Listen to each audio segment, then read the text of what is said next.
پہلی بات تو یہ ہے کہ استاد کو مثل حکیم لقمان کی طرح ہونا چاہیے۔ آپ کو بخوبی علم ہوگا کہ حضرت لقمان علیہ السلام کا ذکر قرآن میں بھی ہے، اور علم طب کے اندر ہے، علم حکمت کے اندر ہے، علم دانائی کے اندر، ہر چیز کے اندر وہ بے مثال ہی تھے۔ دوسرے لفظوں میں کہہ رہے ہیں کہ استاد کو اس چیز کا ماہر ہونا چاہیے کہ بچے کی نفسیات کو سمجھے، کہ بچے کی نفسیات کیا ہے،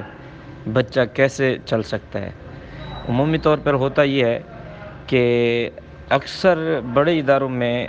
استاد کے پاس شروع سے لے کر آخر تک بہت کم ایسے اساتذہ ہوتے ہیں جن کے پاس بچہ کہ قاعدہ بھی وہیں پڑھے، نادرہ بھی وہیں پڑھے، حفظ بھی وہاں پڑھے۔ ایسا ہوتا ہے کہ قاعدہ کہیں اور پڑھتا ہے، ناظرہ کہیں اور پڑھتا ہے، حفظ کے کچھ پارے کسی استاد کے پاس، کچھ پارے کسی استاد کے پاس۔ تو اس سے یہ ہو جاتا ہے کہ وہ بچہ ذہنی طور پر سن کے، بعض اساتذہ کہتے ہیں کہ تو نہیں پڑھ سکتا، بعض اساتذہ کہتے ہیں کہ جو ہے نا تو نکما ہے، نکھٹو ہے، اس طرح کے وہ القابات جو بچہ سن کے اپنے آپ ہی فیصلہ کر لیتا ہے کہ میں نہیں پڑھ سکتا، میں کمزور ہوں۔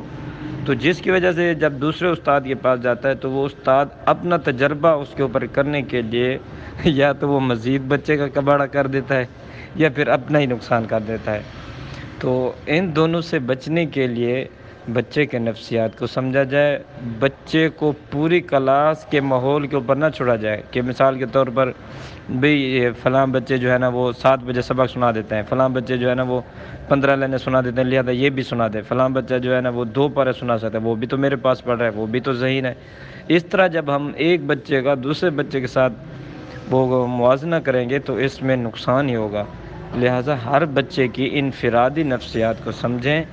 اس کی نفسیات کو سمجھ کر پھر اس کے مطابق فیصلہ کریں۔ اور دوسری سب سے بڑی، اور اس کا خود میں نے مشاہدہ کیا ہے کہ جتنا استاد گناہوں سے دور ہوگا اتنا اس کی کلاس میں برکت بھی ہوگی، اور اس کی کلاس کے اندر یہ نظام نہیں ہوگا کہ جس کی وجہ سے استاد کے اوپر انگلی اٹھے یا بچہ کمزور ہو۔ میں نے ہزاروں ایسے استاد دیکھے ہیں۔ آج بھی بنوری ٹاؤن کے اندر اگر آپ جانا ہو تو دیکھ لیں کہ مسجد کے برآمدے میں ایک استاد بیٹھا ہوتا ہے، اس کو 30 سال ہو گئے ناظری کلاس پڑھا رہے ہیں۔ وہ بالکل ایسے پڑھاتے ہیں جس طرح حرم کے اندر بچے پڑھتے رہتے ہیں۔ مثال کے طور جس نے آ کے آیا سنا دیا، جس نے نہیں سنایا کچھ بھی نہیں، آرام سے وہ، اور ماشاءاللہ بہت رونق بھی ہوتی ہے، بہت ڈسپلن بھی ہوتا ہے، ہر چیز ہوتا ہے، کوئی مار نہیں، کوئی آواز نہیں، اوئے تک کا الفاظ نہیں، استاد کسی کو مخاطب بھی نہیں کرتا، استاد بیٹھا ہوا ہے، بچے آ رہے ہیں سنا رہے ہیں، آ رہے ہیں سنا رہے ہیں۔ زندگی میں اس طرح کا میں نے ماحول اور کہیں نہیں دیکھا، ٹھیک ہے۔ مگر نہ ہوتا ہے مدرسوں کے اندر کہ بچوں کو کہنا سختی کہ آپ نے اوپر نہیں دیکھنا، آپ نے ادھر ادھر نہیں دیکھنا، یا بعض ہوتے ہیں